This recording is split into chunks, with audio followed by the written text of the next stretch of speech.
দীপ্ত সংবাদে আপনাদের সঙ্গে আছি আমি নাদিরা জাহান। শুরুতেই জানাবো নিটল টাটা সংবাদ শিরোনাম। রাজধানী সহ সারা দেশে হালকা থেকে মাঝারি বৃষ্টি, সমুদ্র বন্দরে ৩ নম্বর সংকেত বহাল।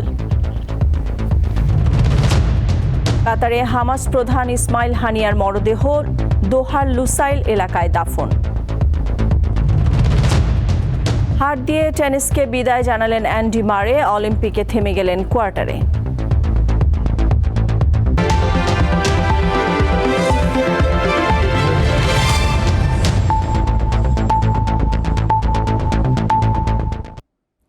শিরোনাম শুনছিলেন, এবার পুরো খবর। মৌসুমি বায়ুর প্রভাবে রাজধানী সহ সারা দেশে হালকা থেকে মাঝারি বৃষ্টি হচ্ছে। রোববার পর্যন্ত থেমে থেমে বৃষ্টির এই ধারা থাকতে পারে বলে জানিয়েছে আবহাওয়া অফিস। সাগর উত্তাল থাকায় দেশের সব সমুদ্র বন্দরকে ৩ নম্বর সতর্ক সংকেত দেখাতে বলা হয়েছে। শ্রাবণের মেঘগুলো ভেসে বেড়াচ্ছে আকাশে, কখনো ঝুম তো কখনো ঝিরে ঝিরে বৃষ্টি। সাপ্তাহিক ছুটির দিন হওয়ায় রাজপথটাও বেশ ফাঁকা। শহুরে জীবনে জানালার পাশে কিংবা বারান্দায় বসে কেউ কেউ উপভোগ করছেন বর্ষার রিমঝিম। কিন্তু জীবিকার তাগিদে যাদের বের হতেই হয় তাদের কাছে বৃষ্টি বিলাসের সুযোগ কোথায়? এসব শ্রেণী পেশার মানুষের মন ভালো নেই। বৃষ্টি মাত্রা 2 দিন ধরে ভাড়া মারতে পারতেছি না, বুঝছেন, জমাটা কামাইতে পারি।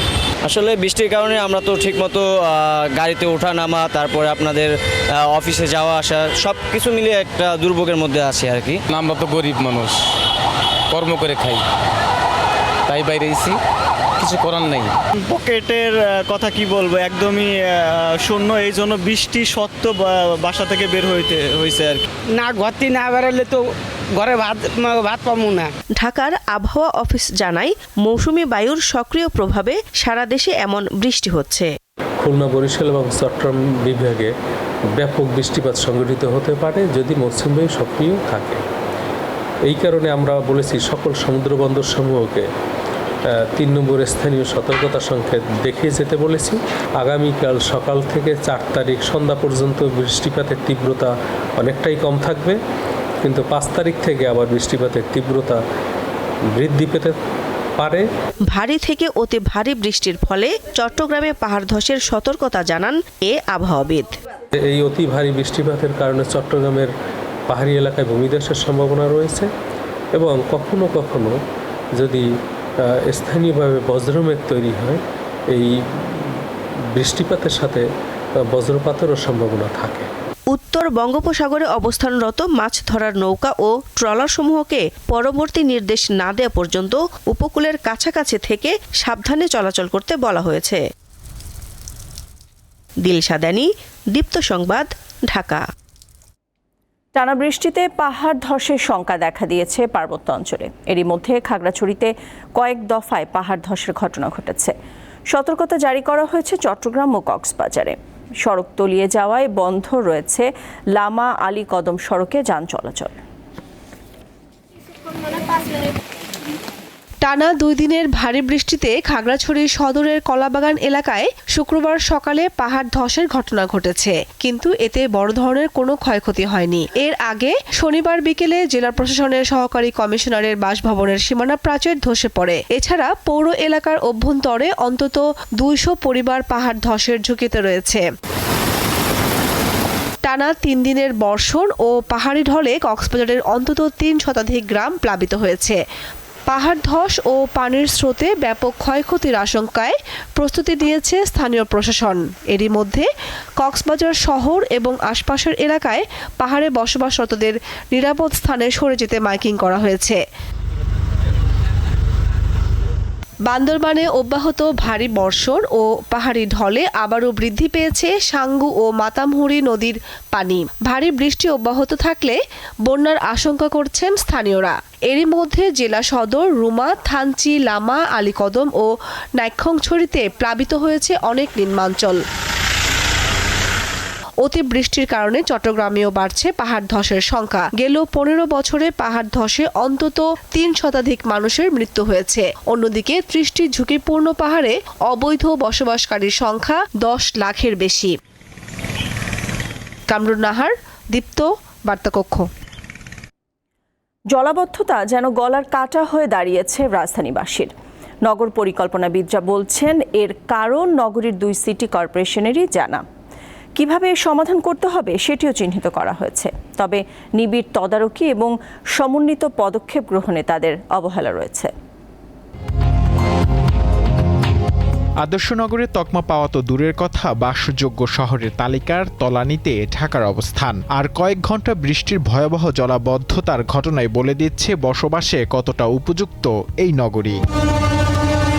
ভারী বৃষ্টি হলে জলাবদ্ধতা নিয়ে রাজধানীবাসীকে ভোগান্তি পোহাতে হয়। তবে কথা ছিল ভারী বৃষ্টি হলেও পানি দ্রুত সরে যাবে নালা নর্দমা দিয়ে খাল ও নদীতে। স্থানীয়দের অভিযোগ, রাজধানীর মিরপুর 10, কাজীপাড়া, শেওড়াপাড়ায় যোগাযোগ ব্যবস্থার উন্নতি হলেও মাথা ব্যথার কারণ হয়ে দাঁড়িয়েছে জলাবদ্ধতা। মূলত শেওড়াপাড়ার আনন্দবাজারের এই খাল দিয়ে মিরপুর এলাকার বেশিরভাগ বৃষ্টির পানি নামে। তবে সরেজমিনে দেখা গেল ময়লা আবর্জনার স্তূপ ও অবৈধ দখলদারদের কবলে পড়েছে এটি। স্থানীয় জনপ্রতিনিধির দাবি, খাল উদ্ধারে বারবার চেষ্টা করা হলেও সুফল মিলছে না। এক ভদ্রলোক ওয়াসার কর্মকর্তা বা সরকারি অফিসিয়াল বড় কর্মকর্তা, তার বাড়ি থাকার কারণে সেই পর্যন্ত একবার করে বাকিটুকু একবার করেনি। এখন এই হাফ কিলো যদি করতে পারতাম তাহলে আল হেলাল বলেন, 10 নম্বর, মণিপুর, কাজীপাড়া এই এলাকার পানি টোটালি হয়ে যেত। নগরবিদরা বলছেন সরকারি সংস্থার স্বেচ্ছাচারিতা, প্রভাবশালীদের জবরদখল আর নগরবাসীর অসচেতনতা জলাবদ্ধতা সৃষ্টির জন্য দায়ী। মাত্র 12% পয়েন্টের নেটওয়ার্ক করার মধ্যে দিয়ে ওয়াসা নাকি সরষের তেল দিয়ে ঘুমোচ্ছে। সরল কঠিন বর্জ্য ব্যবস্থাপনা, পলিথিনের বিরুদ্ধে ব্যবস্থা নেওয়া, জনগণকে সম্পৃক্ত করা এবং অবশ্যই একটি মাস্টার প্ল্যানের অধীনে কার্যক্রম করার প্রক্রিয়া না থাকার জন্য আজকে জলাবদ্ধতার মূল কারণ। জলাবদ্ধতা নিরসনে সিটি কর্পোরেশনও দায় এড়াতে পারে না বলে জানান তিনি। সমন্বয়কারী হিসেবে সবচেয়ে বড় দায়িত্বপ্রাপ্ত হলো মন্ত্রীর পদমর্যাদায় 2 মেয়র। খাল, ড্রেনেজ ব্যবস্থা, জলের প্রবাহ বাধাগ্রস্ত হয়, তার বিকল্প ব্যবস্থা করে নেওয়ার দায়িত্ব তাদের। অন্য কারোর উপর আঙুল দেখিয়ে দায়িত্ব এড়ানোর কোনো সুযোগ এই মুহূর্তে সিটি কর্পোরেশনের নাই। 3 দশক আগেও ঢাকার মোট আয়তনের 20 ভাগ জলাধার ছিল। গবেষণা বলছে 2023 সালে সেই পরিমাণ কমে দাঁড়িয়েছে মাত্র 3 ভাগে। নূর আলম, দীপ্ত সংবাদ, ঢাকা। শিক্ষার্থীদের 9 দফা দাবির সঙ্গে একাত্মতা প্রকাশ করেছে বিভিন্ন পেশাজীবী মানুষ। গণহত্যা ও নিপীড়ন বিরোধী সমাজের ব্যানারে সকালে ধানমন্ডিতে বক্তারা বলেন, শিক্ষার্থীদের দাবি মেনে নিয়ে দেশে শৃঙ্খলা ফেরানোর দায়িত্ব সরকারের। শিক্ষার্থীদের উপর গুলি বন্ধের দাবি জানান তারা। পরে সেখান থেকে সংহতি র্যালি বের হয়ে সংকট দিয়ে ধানমন্ডি 27-এর মাথায় এসে বিক্ষোভকারীরা অবস্থান নেন। এদিকে একই দাবিতে বাংলা মোটরে মানববন্ধন ও বিক্ষোভ সমাবেশ করেছেন নগর পরিকল্পনাবিদ এবং কবি লেখক সমাজ। প্ল্যানার্স টাওয়ারের সামনে নগরবিদরা বলেন, কোনো নগরে খুন ও গুম দেখতে চান না তারা। আর বিশ্ব সাহিত্য কেন্দ্রের সামনে সড়কে প্রতিটি হত্যার বিচার দাবি করেন কবি লেখকরা।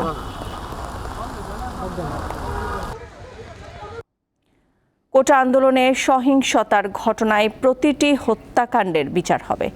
জাতিসংঘ এই বিচার কাজের অংশ নিতে পারে বলে জানিয়েছেন আওয়ামী লীগ সাধারণ সম্পাদক ও সড়ক পরিবহন ও সেতুমন্ত্রী ওবায়দুল কাদের। শুক্রবার ধানমন্ডিতে আওয়ামী লীগ সভাপতির রাজনৈতিক কার্যালয়ে সংবাদ সম্মেলনে কথা জানান তিনি। কোটা সংস্কার আন্দোলনকে কেন্দ্র করে শিক্ষার্থীদের হয়রানি বন্ধে প্রশাসনকে নির্দেশ দেওয়া হয়েছে বলেও জানান ওবায়দুল কাদের। আরও বলেন, আটক শিক্ষার্থীদের মুক্ত করতে মন্ত্রণালয়কে নির্দেশ দেওয়া হয়েছে। প্রতিটি হত্যাকাণ্ডের বিচার করতে সরকার বদ্ধপরিকর। সরকার অলরেডি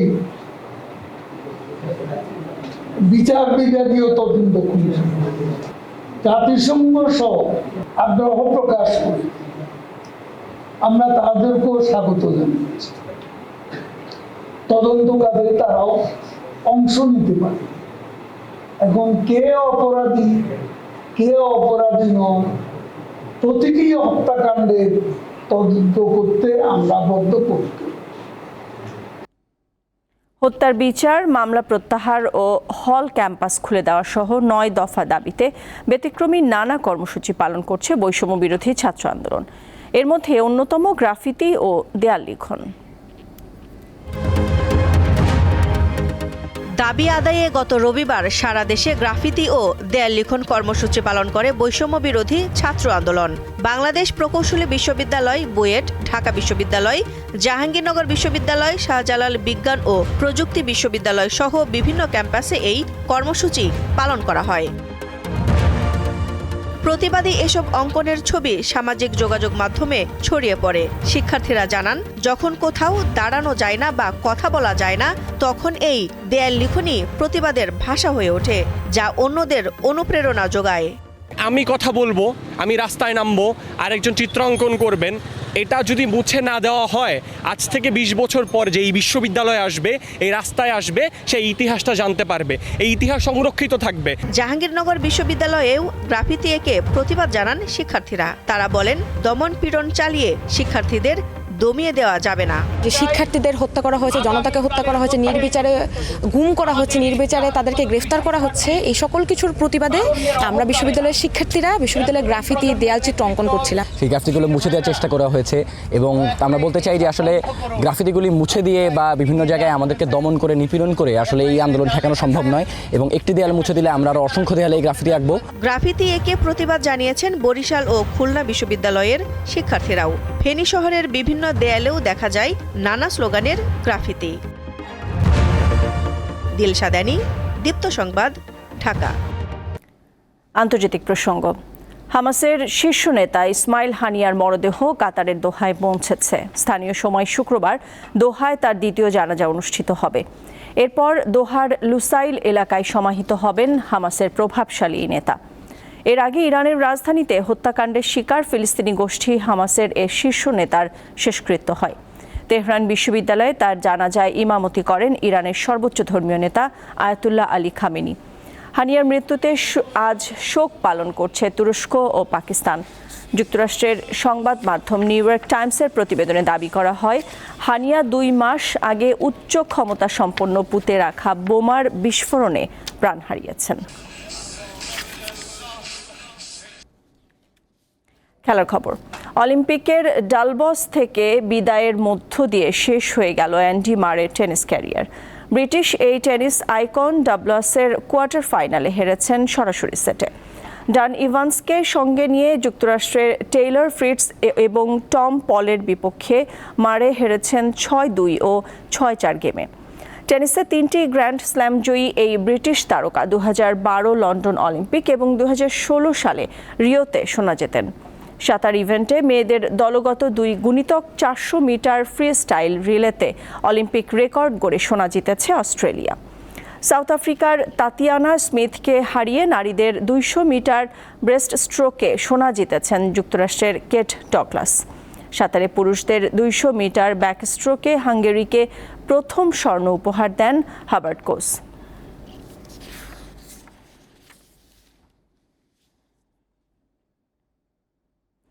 শেষ করব দীপ্ত সংবাদ, তার আগে নিটল টাটা সংবাদ শিরোনামগুলো জানিয়ে দিচ্ছি আরও একবার। রাজধানী সহ সারা দেশে হালকা থেকে মাঝারি বৃষ্টি, সমুদ্র বন্দরে 3 নম্বর সংকেত বহাল। কাতারে হামাস প্রধান ইসমাইল হানিয়ার মরদেহ দোহার লুসাইল এলাকায় দাফন আজ। হার দিয়ে টেনিসকে বিদায় জানালেন অ্যান্ডি মারে, অলিম্পিকে থেমে গেলেন কোয়ার্টারে।